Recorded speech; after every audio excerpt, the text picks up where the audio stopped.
नमस्कार दोस्तों, मैं Rakesh Sharma, spokesman bar council of Delhi. आज बात कर रहा हूं 13 मई 2024 को। स्वाति मालीवाल जो राज्यसभा की एमपी हैं, और विशेष बात यह है कि वो आप पार्टी की तरफ से एमपी हैं, उन्हीं की नॉमिनी हैं जो उनके पार्टी के बेसिस पर वहां राज्यसभा में चुनी गई हैं। और उनके साथ अभद्रता हुई, और वो अभद्रता और कहीं नहीं बल्कि मुख्यमंत्री आवास केजरीवाल जी के घर पर हुई, उनके ड्राइंग रूम में हुई। क्या हुआ क्या नहीं हुआ ये जांच का विषय हो गया, क्योंकि इसमें एफआईआर दर्ज हो गई है। स्वाति मालीवाल जी ने अपने जो साथ जो भी कुछ हुआ वो उसकी एफआईआर उन्होंने कर दी है। आज उनका 164 का बयान 30 जारी कोर्ट में हो गया है। उसमें क्या तथ्य आएंगे क्या नहीं आएंगे ये बिल्कुल अलहदा बात है, मैं उस पर नहीं जा रहा हूँ, मैं उसका विश्लेषण नहीं कर रहा हूँ। मैं कुछ मुद्दों पर दोस्तों आपका ध्यान आकर्षित करना चाह रहा हूँ। वो महिला साधारण नहीं है, वो महिला आयोग की अध्यक्षा है, कई वर्षों से अध्यक्षा है, और महिलाओं के हक के लिए, महिलाओं पर हो रहे अत्याचारों के लिए लड़ती रही है। उसको बहुत इज्जत के साथ महिला वर्ग में देखा जाता है।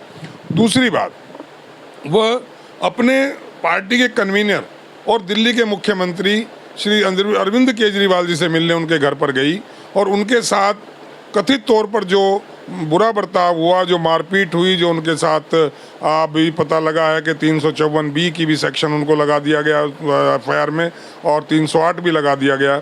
मैं दोबारा रिपीट कर रहा हूँ कि उन तथ्यों पर नहीं जा रहा हूँ। मैं केवल और केवल कुछ सवाल जो एक आम शहरी होने के नाते, और एक अधिवक्ता होने के नाते, और एक जागरूक मैं कहूँ नागरिक होने के नाते मेरे दिमाग में उठ रहे हैं। हो सकता है आपके दिमाग में भी वही सवाल उठ रहे हो।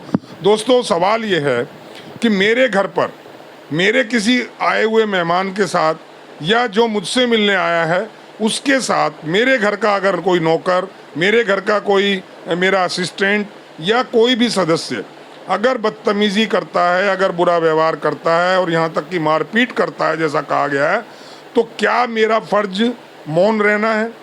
क्या मेरा फ़र्ज उस घटना के टाइम में वहाँ मौजूद होना नहीं है जबकि मैं वहीं हूँ? क्या मेरा फ़र्ज ये नहीं है कि मैं उस तथ्य को जानूं, उस वाक़ये को जानूं कि क्यों ऐसा हुआ, और ये क्या सच है क्या झूठ है? क्या मैं अंदर अपने घर में बेडरूम में रहूं और मेरे ड्राइंग रूम में कुछ भी होता रहे, किसी महिला की आबरू लुटती रहे, किसी महिला के साथ मारपीट होती रहे, किसी महिला के साथ गाली गलौज होता रहे, और मैं खामोश अपने ड्राइंग रूम के बजाय अपने बेडरूम में रहूं? क्या मैं उसके लिए जिम्मेदार नहीं हूं? एक सवाल।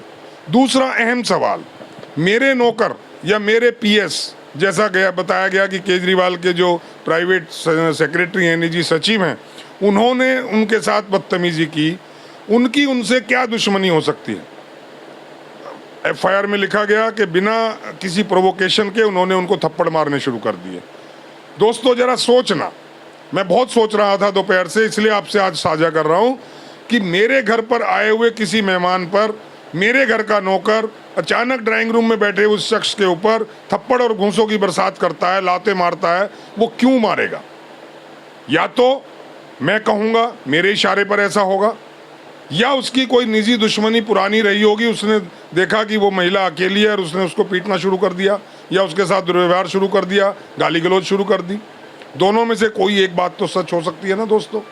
अब मैं केवल यही ध्यान आपका लगाना चाहता हूँ, आपका ध्यान उस ओर आकर्षित करना चाहता हूँ जहाँ इस बात की जड़ है। क्या केजरीवाल जी इस चीज़ के लिए जिम्मेदार नहीं हैं? उन्होंने उसी वक्त उन्हीं के ड्राइंग रूम से बैठकर 112 नंबर पर पुलिस को फ़ोन किया, वहीं से वो सीधा सिविल लाइन थाने में गई, और ये बात मुख्यमंत्री आवास में रहने वाले तमाम लोगों को पता लगी।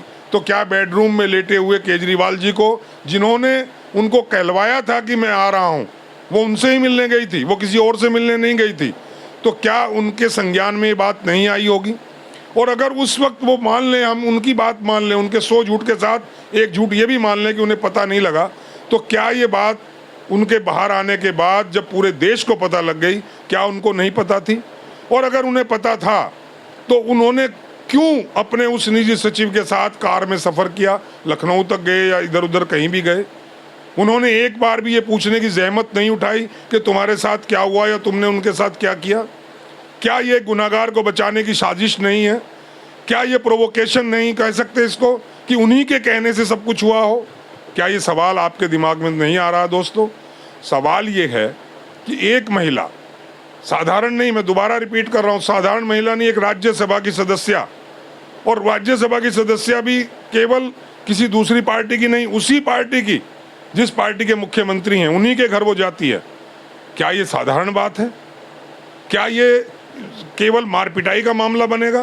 क्या इसके पीछे कोई साजिश की बू आपको नहीं आ रही है? मुझे तो आ रही है।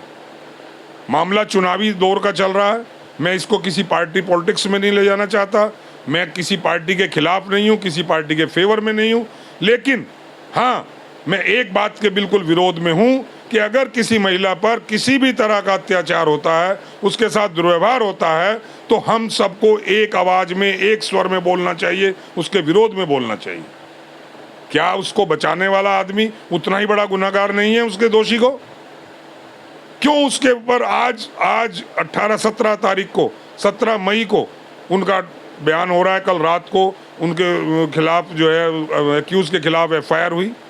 अगर ये बात किसी साधारण घर में हुई होती और एक महिला के साथ, आपके या मेरे घर में कोई महिला आती और उसके साथ यही सब हुआ होता, क्या पुलिस मुझे और आपको 1 घंटे में अरेस्ट नहीं कर लेती?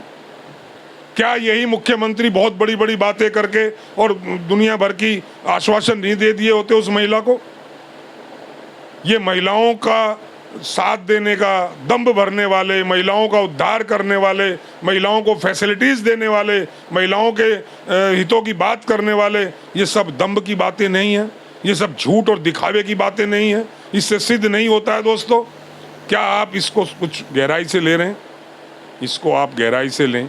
अभी तक, इस वक्त तक, अभी रात के लगभग 9 बजे हैं और 9 बजे आज 17 मई 2024 तक माननीय मुख्यमंत्री जी का कोई बयान इस बारे में नहीं आया है। उन्हीं के पार्टी के एक अन्य सांसद संजय सिंह ने आज से 3 दिन पहले कहा था, हाँ स्वाति मालीवाल जी के साथ दुर्व्यवहार हुआ है और केजरीवाल जी के घर पर हुआ है। क्या वो भी झूठ बोल रहे थे? अगर उन्होंने भी झूठ बोला तो क्या केजरीवाल जी उनको भी निलंबित करेंगे? क्या उनको भी पार्टी से निकालेंगे? और अगर उन्होंने सच बोला तो क्या वो अब इस्तीफा देंगे? वही केजरीवाल हैं दोस्तों ये, जिन्होंने पिछले पहला चुनाव जीतने के बाद जरा सी बात पर इस्तीफा दे दिया था, सरकार गिरा दी थी अपनी। आज वो जेल चले गए हैं, लेकिन हठधर्मिता देखिए। हमने इतिहास में धृतराष्ट्र के बारे में सुना था कि एक बार सिंहासन पर बैठ जाएं तो फिर महाभारत हो जाए, लेकिन सिंहासन खाली नहीं करेंगे। आज दोस्तों उस समय के धृतराष्ट्र को हम भूल गए और एक नया धृतराष्ट्र हमारे सामने है। कितनी बेहयाई और बेशर्मी के साथ वो उस पीएस के साथ कार में घूम रहा है, उसके बारे में एक शब्द नहीं बोल रहा है। इतनी बड़ी घटना उसके घर में हो गई, उसके घर का कोई सदस्य नहीं बोल रहा है। उनकी धर्मपत्नी उनके जेल जाने पर बड़ी बड़ी प्रेस कॉन्फ्रेंस कर करके बड़ी बड़ी वीडियोस सोशल मीडिया पे और अन्य मीडिया के स्रोतों से हम तक पहुंचा रही हैं कि केजरीवाल जी आपके हृदय में निवास करते हैं, आप उनके दिल में बसे हो, आप उनके प्रेम में बसे हो, वो आपके प्रेम में बसे हैं। ये सब ढोंग और फरेब की बातें आपके समझ में आई? असली बात जब पता लगती है, जब इंसान के ऊपर खुद गुजरे। क्या मनोस्थिति रही होगी उस महिला की जो राज्यसभा का सांसद होते हुए, दिल्ली की महिला आयोग की अध्यक्षा होते हुए, उनके साथ जब ये हुआ वो कितनी स्तब्ध रह गई होंगी। ये मनोस्थिति आप सोच सकते हैं दोस्तों। जिसके ऊपर कुछ घटता है केवल वही एहसास उसको होता है। दूसरे किसी घटना पर बातचीत कर देना, उसको बड़ी बड़ी बातें करके आश्वासन दे देना बहुत आसान होता है, लेकिन जब आदमी पर खुद बीतती है तो उसकी मनोस्थिति बहुत एक डिफरेंट तरीके की हो जाती है। दोस्तों, मैं एक साधारण सा अधिवक्ता हूँ, एक साधारण नागरिक हूँ, लेकिन दोबारा मैं बात को कर रहा हूँ, लेकिन मैं आप सबके साथ एक बात साझा कर रहा हूँ। हमें किसी भी महिला के साथ, चाहे वो राज्यसभा की सदस्य हो, चाहे वो किसी पंचायत की सदस्य हो, चाहे वो एक साधारण हमारी माँ बहन कोई भी हो, गरीब हो, अमीर हो, किसी भी धर्म की हो, किसी भी जाति की हो, किसी भी वर्ग की हो, अगर उसके साथ इस तरह की कोई गलत बात होती है तो हमें उसके विरोध में एक स्वर में आवाज़ उठानी चाहिए। हमें एक स्वर में उसके अक्यूज के खिलाफ खिलाफत करनी चाहिए। हमें उस अन्याय के खिलाफ बात करनी चाहिए। और जो उसके दोषी हों, चाहे वो जिन्होंने मारपीट की कथित तौर पर वो हों, चाहे जिनके उकसावे में की साफ साफ लगता है। ये बात मैं दोबारा करके बात को अपनी समाप्त कर रहा हूँ कि मेरे घर के अंदर, मेरे ऑफिस के अंदर अगर मेरे नौकर के द्वारा, मेरे जूनियर के द्वारा, मेरे असिस्टेंट के द्वारा, मेरे सेक्रेटरी के द्वारा मेरे पास आए हुए किसी मेहमान के साथ मारपिटाई, बदतमीजी और दुर्व्यवहार होता है तो उसके लिए उतना वो जिम्मेदार नहीं जितना मैं जिम्मेदार हूँ। और उस नैतिक जिम्मेदारी को लेते हुए मुख्यमंत्री के पद पर रहने का कोई अधिकार अब केजरीवाल जी को नहीं है।